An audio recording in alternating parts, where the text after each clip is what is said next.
에스겔 37장 15절부터 17절 말씀까지 같이 여호와의 말씀이 또 내게 임하여 이르시되 인자야 너는 막대기 하나를 가져다가 그 위에 유다와 그 짝 이스라엘 자손이라 쓰고 또 다른 막대기 하나를 가지고 그 위에 에브라임의 막대기 곧 요셉과 그 짝 이스라엘 온 족속이라 쓰고 그 막대기를 서로 합하여 하나가 되게 하라. 내 손에서 둘이 하나가 되리라. 아멘.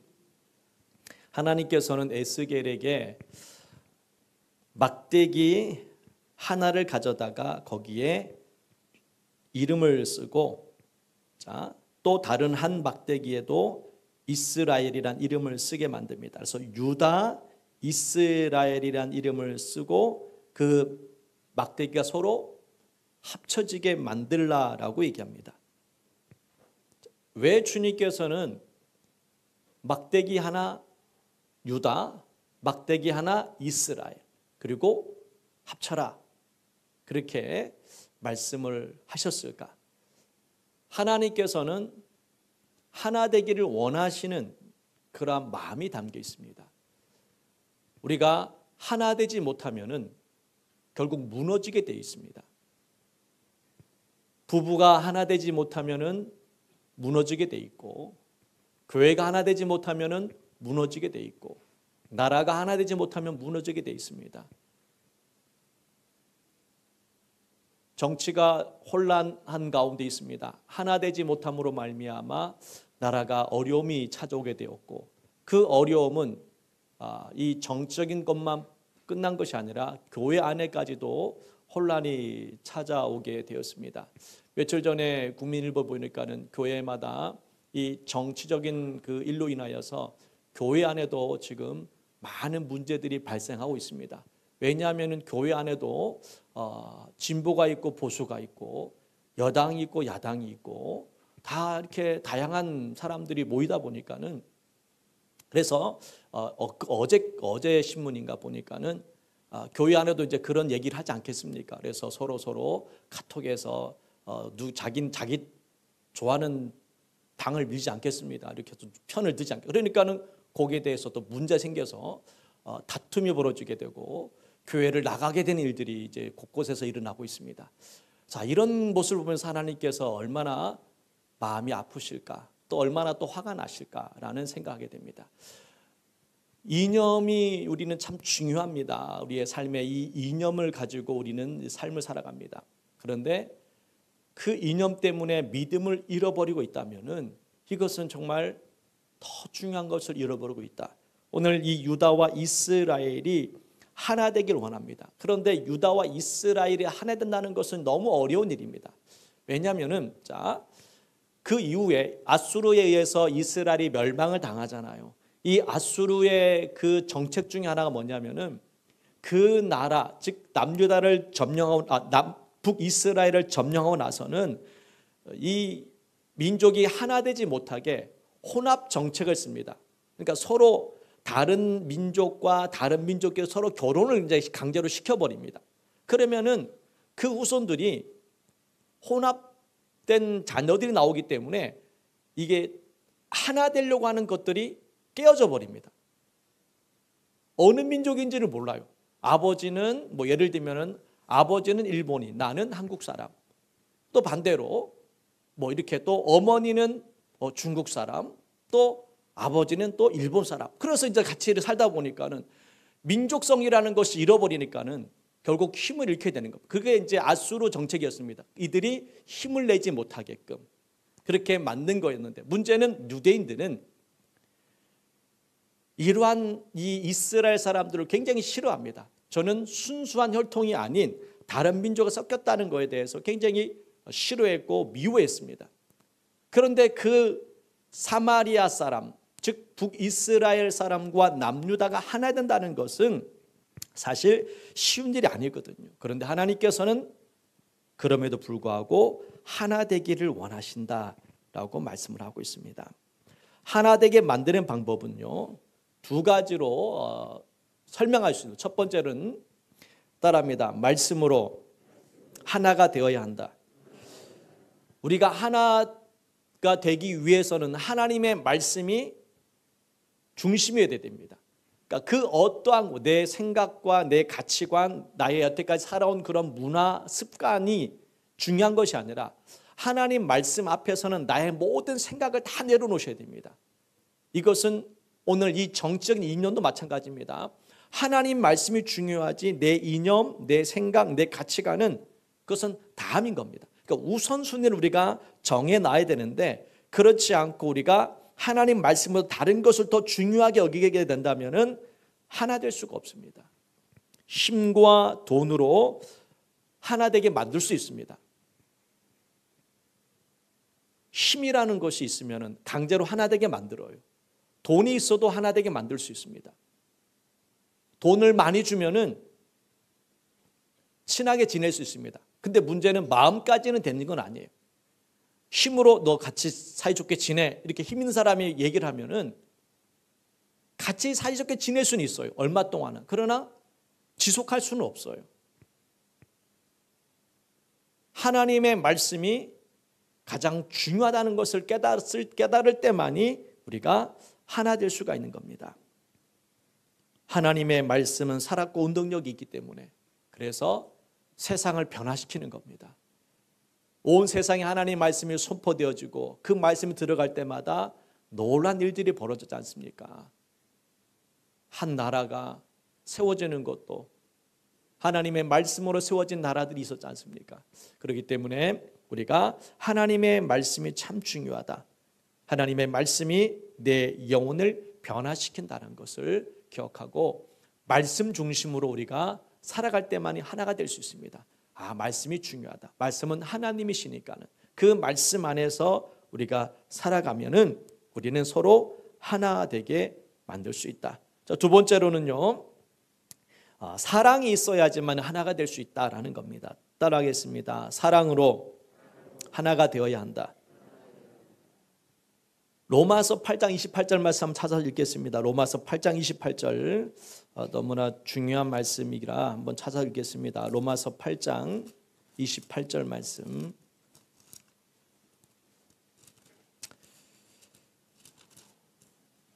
로마서 8장 28절입니다. 250페이지에 있습니다. 제 성경으로는 제가 가진 성경은 250페이지에 있습니다. 신약 성경 로마서 8장 28절 말씀 다 같이 읽습니다. 우리가 알거니와 하나님을 사랑하는 자 곧 그의 뜻대로 부르심을 입은 자들에게는 모든 것이 협력하여 선을 이루느니라. 하나님을 사랑하는 자, 하나님을 사랑하는 자 곧 그의 뜻대로 부르심을 입은 자들.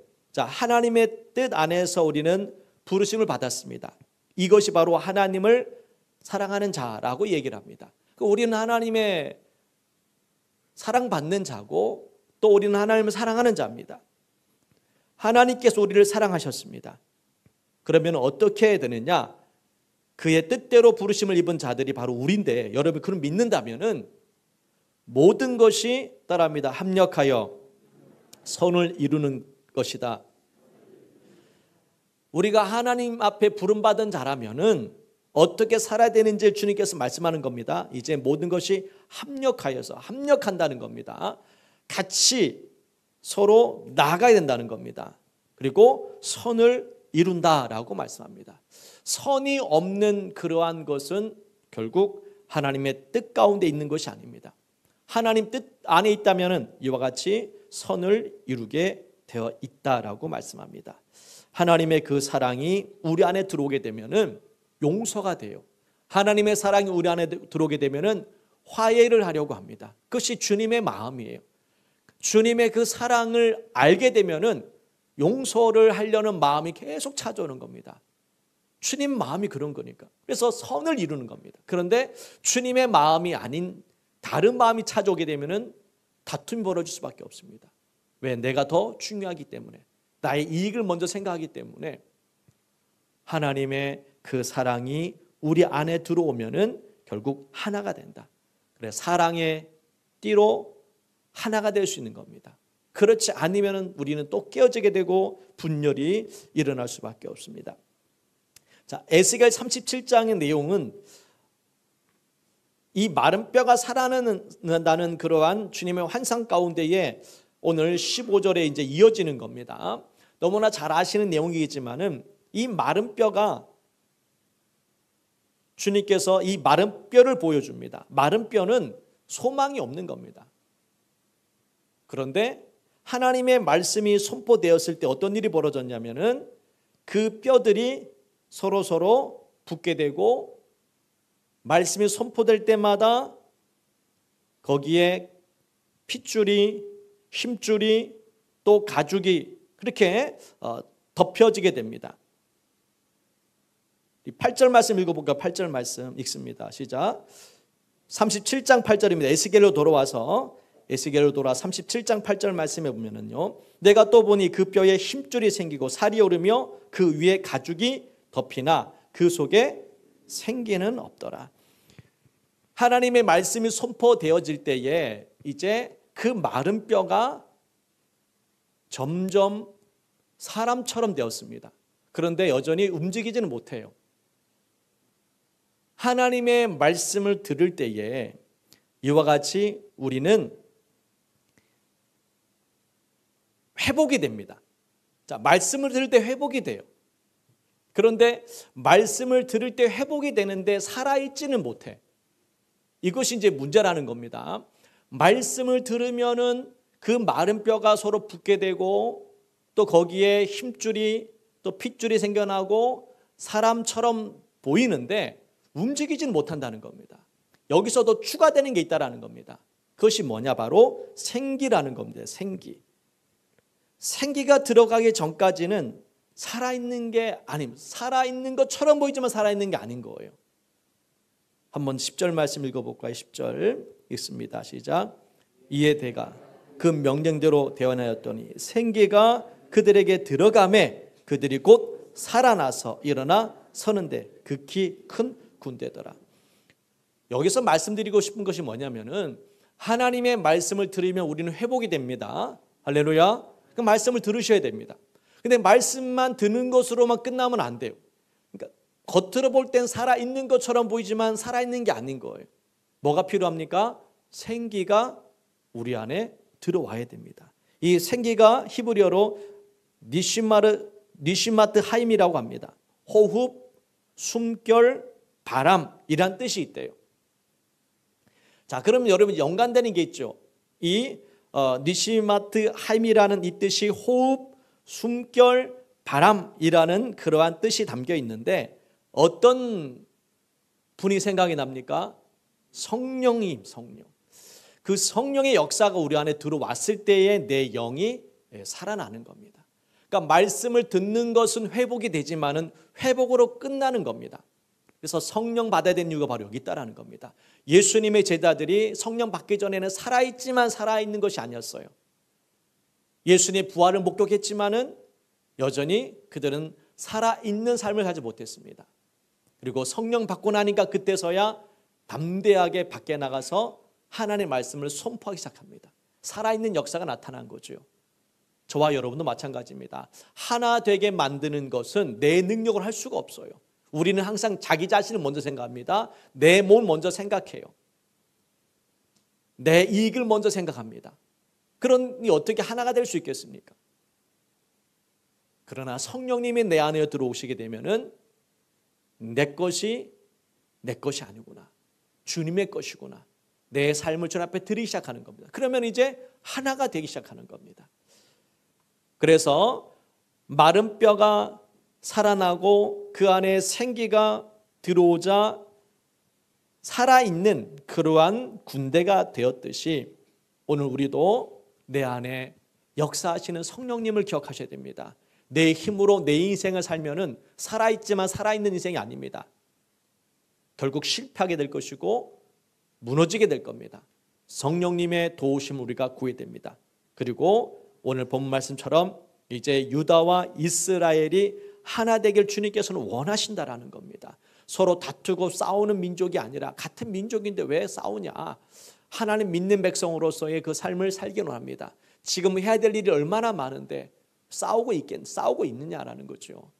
우리가 해야 될 일이 있습니다. 우리에게 주어진 사명이 있습니다. 그것이 바로 하나님을 전하는 겁니다. 머지않아서 여러분은 하나님을 만나게 될 겁니다. 얼마 지나지 않아서 우리는 또 천국에 가야 되잖아요. 그런데 그 짧은 인생을 서로 다투고 싸우고 미워하고 시기하고 그렇게 살다가 하나님 앞에 섰을 때 얼마나 부끄럽고 얼마나 책망받을 일이 많겠습니까? 그러니 이 짧은 인생 다투지 말고 정말 하나님의 사랑으로 하나 되고 그리고 말씀에 의지하여서 내 삶을 살아가신다면은 여러분은 후회하지 않는 인생을 살게 되는 것입니다. 그리고 하나님은 합력하여서 선을 이루기를 원하십니다. 이것이 우리의 사명입니다. 하나님께 부름받은 사람이라면, 여러분이 하나님의 자녀라면, 여러분이 하나님을 사랑한다면 이제는 나의 인생의 목표는 합력하여서 선을 이루는 것이 내 삶의 목표가 되어야 됩니다. 여러분 직장에서도 선을 이루기 위해서, 가정에서도 같이 선을 이루는 데 힘쓰시기를 주님의 이름으로 축원합니다. 할렐루야. 우리가 이제 목표가 정해졌습니다. 우리 교회에서도 모일 때마다 합력하여 선을 이루며 이 교회를 세워나가는 것, 가정에 가서는 여러분 부부간에 또 부모 자식 간에 선을 이루면서 하나님의 뜻을 세워가는 것, 직장에서도 마찬가지죠. 그렇게 여러분 하나씩 주님의 뜻 안에서 선을 이루간다면은 여러분의 삶 가운데 반드시 하나님 주신 복이 분명히 있을 줄 믿습니다. 할렐루야. 하나님은 공짜가 없습니다. 분명히 그렇게 행하는 자들에게 반드시 은혜를 베풀어 주시고 놀라운 역사를 일으켜 주신 줄 믿습니다. 말씀 정리하겠습니다. 자, 우리가 하나님의 사명자라면은 이제는 생각이 이제 바뀌셔야 됩니다. 나의 이익을 추구하기 위한 인생이 아니라 이제는 하나님의 나라를 먼저 생각해야 됩니다. 하나님의 나라와 의를 구하면은 우리가 구하지 않는 것들조차도 주님께서는 다 주실 거를 약속하셨습니다. 그렇기 때문에 우리가 일일이 다 구하지 않아도 하나님께서 필요한 것들을 주시는 분이라고 믿는다면은 우리는 이제 하나님의 나라를 위해서 우리의 인생을 살아가야 될 것이고, 특별히 우리는 죄인에서 의인으로 바뀌었습니다. 이 사실을 여러분 기억하십시오. 우리는 죄인이 아니라 이제 하나님의 은혜로 의인의 삶을 살아갑니다. 의인의 삶은 믿음으로 사는 겁니다. 할렐루야. 여러분 믿음을 가지십시오. 지금 현재 나의 삶의 어려움만 바라보지 말고 믿음으로 나아가기를 주의 이름으로 축원합니다. 우리가 지난 기도회 때 주제곡으로 불렀던 곡 중에 하나가 베드로의 고백입니다. 예수님을 만났고 3년을 넘게 예수님과 함께 동고동락하면서 제자로 살았고 많은 기적을 또한 체험했고 또 기적을 베푼 사람이 베드로였습니다. 그런데 죽음이라는 그런 위기에 찾아오자 베드로는 예수님을 부인하게 되고 예수님을 저주까지 했다라고 성경이 표현하고 있습니다. 얼마나 부끄러웠을까요? 그리고 그는 다시 고향으로 돌아갑니다. 그리고 예수님을 다시 만나게 되죠. 예수님께 찾아가셨습니다. 오늘 우리도 늘 연약한 가운데 살아갑니다. 늘 세상에서는 예수님을 부인하고 때로는 원망하는 우리의 모습들, 어떤 상황 속에서도 감사라고 주님께서 말씀하셨는데 감사는 사라져버리고 늘 탄식과 불평으로 내 인생 한탄하면서 우리가 살고 있는 주님께서 우리의 모습 보실 때에 얼마나 마음이 또 답답하실까. 또 한편으로는 또 얼마나 하나님께서 또 우리를 보실 때에 불쌍한 게 보이실까. 베드로도 예수님께서 불쌍히 여기셨습니다. 그리고 회복시킨 것처럼 오늘 이 시간 주님의 은혜가 여러분 가운데에 임하고 회복되기를 주님의 이름으로 축원합니다.